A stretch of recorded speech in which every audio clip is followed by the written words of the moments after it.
What's good, everybody? Don't miss the Race to World First featuring Preach, World of Warcraft. Right now, across the globe, gamers from all over the planet, from the east to the west, are preparing for the biggest event in the world. It's already going on, by the way. The Race to World First. What is... Many of you have seen a video of the latest boss being killed. Where is everybody? Nothing could beat the race happening live. The thrill of seeing the best of the best, tackling the most difficult encounters, the mad science... So I looked earlier today. I guess it's already done.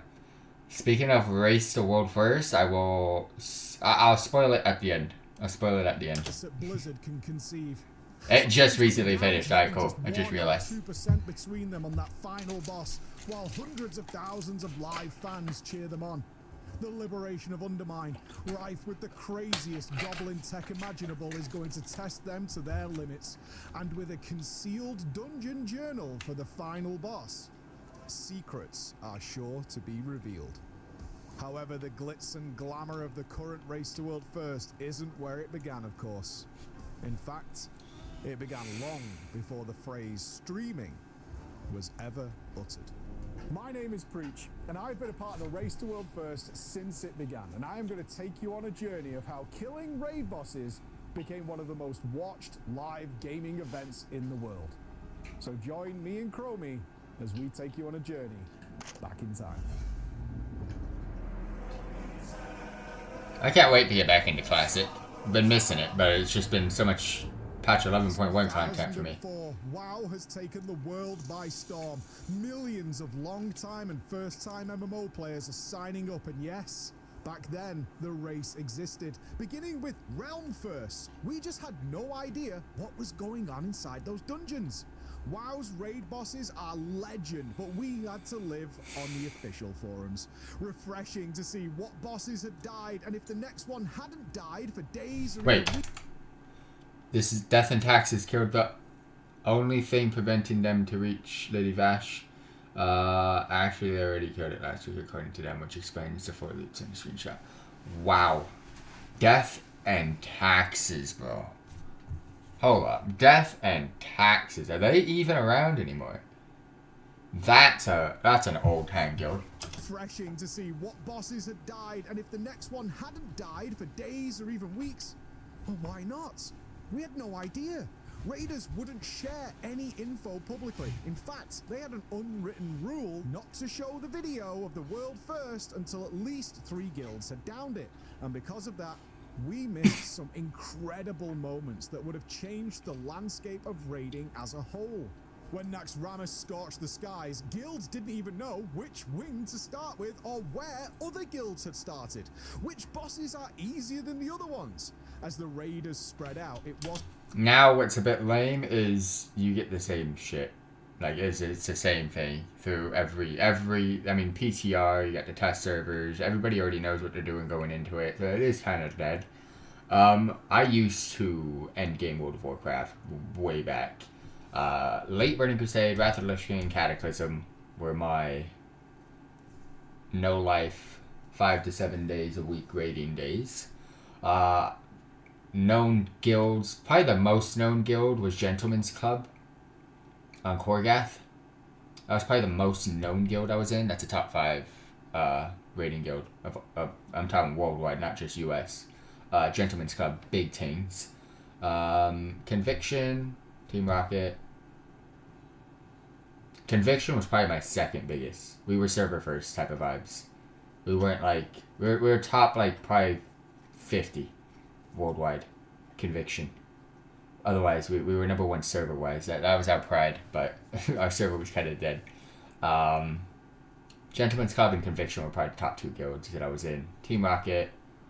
Blasting Alpha again, how can I forget them too? So it's kind of the same guild, but it's a little bit of a spin-off. But yeah, I miss those days. I don't do it anymore. Don't have the time. It wasn't until US Death and Taxes released a snippet of Sapphiron forming for the first time that we knew they were in the lead. Ultimately, it was Nihilum who downed Kel'Thuzad first, and for the first time, hundreds of players from across the world made characters on their realm to celebrate in their victory. This is crazy. The names of these guilds, man. I know them. Nihilum were in fact prepared. Gruul, Kael'thas, Archimonde, Magtheridon, even Illidan himself, Nihilum claimed them all. As Nihilum continued their raid domination throughout TBC, it turned out their Lady Vash kill was actually bugged. Something we wouldn't know about for months as they kept it secret. In fact, it was an unknown guild at the time called Method, led by a wee young Scottish boy who claimed the first kill to 0%. With offline play, strategies and bugs were completely unknown until the video would come out much later. This is actually a really good video. I like this because it brings me back to the days where I actually brought more than the Lich King himself. I did this back then. Rise to one of the most ground-trembling moves in the race's history. The formation of the first super guild, Insidia. The combined might of Nihilum's best achievements players were back and then. The then champions SK Gaming. While we were entering our SK leveling zone, SK Gaming. Elitist jerks. Oh, bro, are we bringing back elitist jerks? There's no way. Insidia cleared every single raid in just 48 hours. You would think they would have been unstoppable. But Insidia, the Super Guild, never got another end boss world first. Again, this was yet Paragon. Oh no. Legend to rise. In its own snowy climate of Finland, Paragon were about to show the world. This is so cool. I love this video. This actually might be my favorite thing to react to because it just brings you back to the days. Sometimes what you need is brain power. Who knows what could have been if the revelation of their Alakir strategy, in which they held a huge portion of the raid on a distant platform to outplay the boss's damage, or that they discovered they could ignore the vile spirits on the Lich King, a strategy Blizzard hadn't even considered, was seen by everyone as it was developed. The shock of what they had devised reverberated throughout the community. So I'm sure you're thinking, this all sounds like a great advantage to the winning team. Why did the race even go live in the first place? The answer is method. After a bug denied them world first all those years ago, they got better. They got hungrier. Method came out of the gates in a hail of cannon fire. The will of the Emperor, the Shah of Fear, all theirs. Hot on their heels were North American Guild Blood Legion, biting away at their lead. Blood Legion on Illidan server. Absolutely an amazing guild. Elitist jerks, man. We kind of just brushed over those guys. They're done at this point. Sneaking out the Empress Shexia world first from them, but the unforgettable Lei Shen and Garrosh Hellscream himself. That was Method who brought them low. But it didn't stop there. Take a look at what they did next.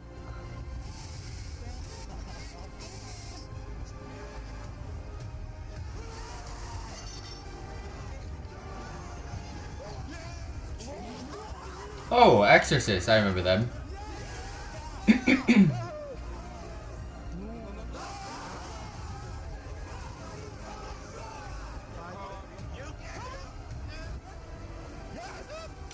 What's up?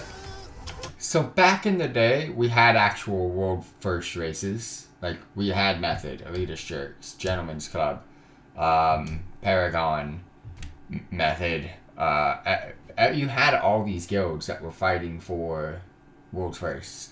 Now it's just like Liquid, and that's basically it. Well, who do we have anymore? It's basically just Liquid and Echo. Method's there, but they suck compared to how they used to be. Just Liquid and Echo, and it's basically esports organizations at this point. They turned it into an esport for the few weeks of a brand new patch, so it's kind of boring. It's not like homemade guilds trying to do something. It's not the same.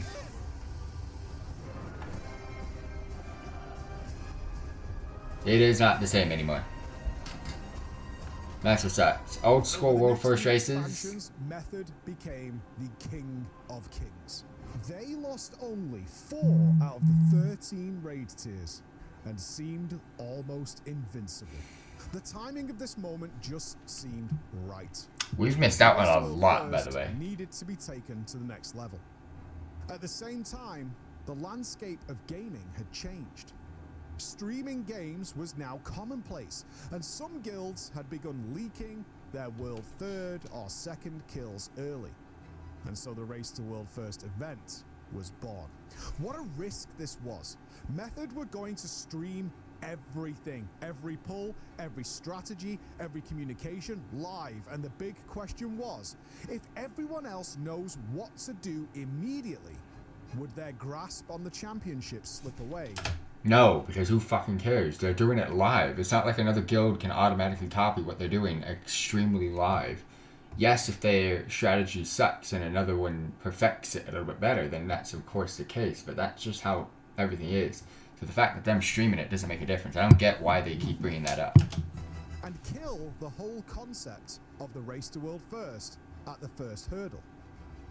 Makes no sense. Basement in London, armed with a skeleton crew of only 3 on-site players and a handful of untested casters, they set about their task. And from a progress standpoint, it didn't go well.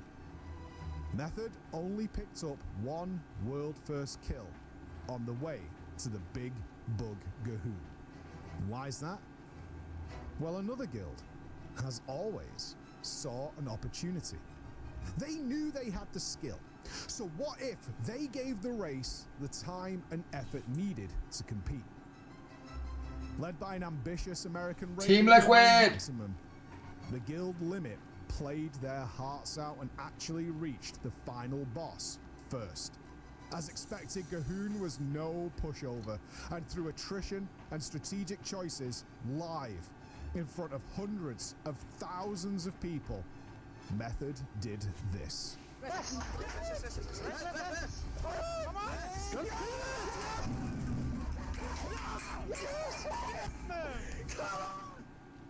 And the Race to World First as we know it today was born. Midwinter, okay. Grew and grew. They began trying to bring more and more guilds under their umbrella as they claimed world first after world first. Midwinter from the US, Aversion, the all-German guild, all began appearing live from the Race to World First events as well. At the same time, Limit and Pieces, who had now been established as true contenders, pushed harder still. Pieces claimed a coveted world first on, at the time, arguably the hardest boss ever made, Unat. But for the main raid tiers, it was still the Method show. Jaina Proudmore, Queen Ashara, all falling and fans of all sides cheering them on as they did, until, as it always does, the fire that grows in the team coming second finally exploded. As the first expansion with a Race to World First event came to a close, in the dark depths of Nyalotha, the waking city, it happened. Complexity Limit did the unthinkable. And in a display worthy of legend, they raised their flag. Back then it was the unthinkable. Now, Method's kind of shit. Method wins nothing anymore. They're an esports organization that started the big stuff. That's what it is. In September 2018, there's always someone else that's going to take over. Has grown into the biggest and most gripping spectacle on the WoW calendar. We've seen one man alone solo down Anduin Rin for his team. I mean, it's a death knight. A guild reduced its healer count to well below intended to beat a DPS check that seemed impossible.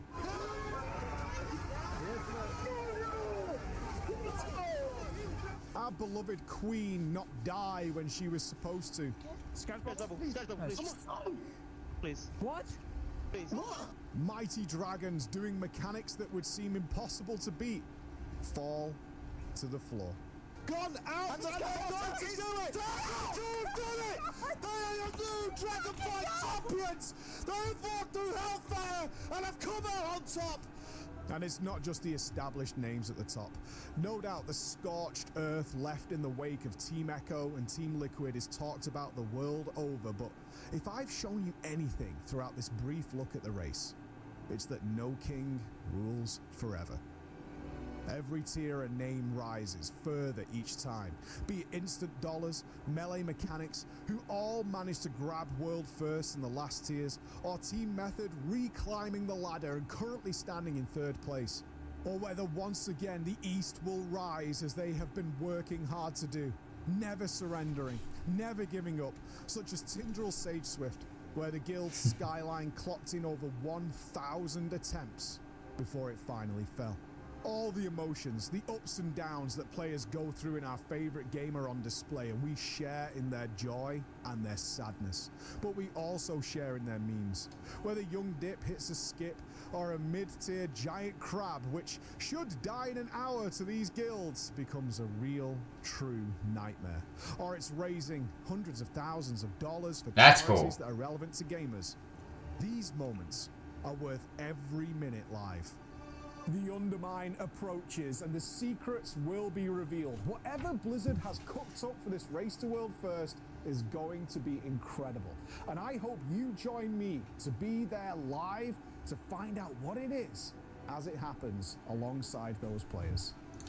My name has been Preach. I hope you've enjoyed this brief look at the Race to World First. And if you are going to check it, you can catch me here covering it live, or many of the other streams of the guilds pushing to claim that World First victory. But remember, the history of the Race to World First is still being written.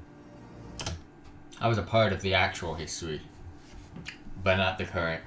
But yeah, we get the same 3 guilds every freaking time now. Liquid, Echo, Method. That's it. That's all you get. And that is the current order of the standings. Liquid, US, Illidan Guild, 8 out of 8 Mythic. They've already done it. Echo and Method. Echo at 7 out of 8. Method at 6 out of 8. And then everybody else is just sucking themselves off. Not gonna lie. I'm looking through the pages. I don't even see any of the old guilds that used to actually do this. They must have like changed their names, or the players still play, but they're playing under like a different guild tag. But it's crazy. It is crazy. But I kind of find the new or the recent tiers of rating to be very boring, because again, it is the same guilds over and over and over again. So yeah, kind of dead scenes now.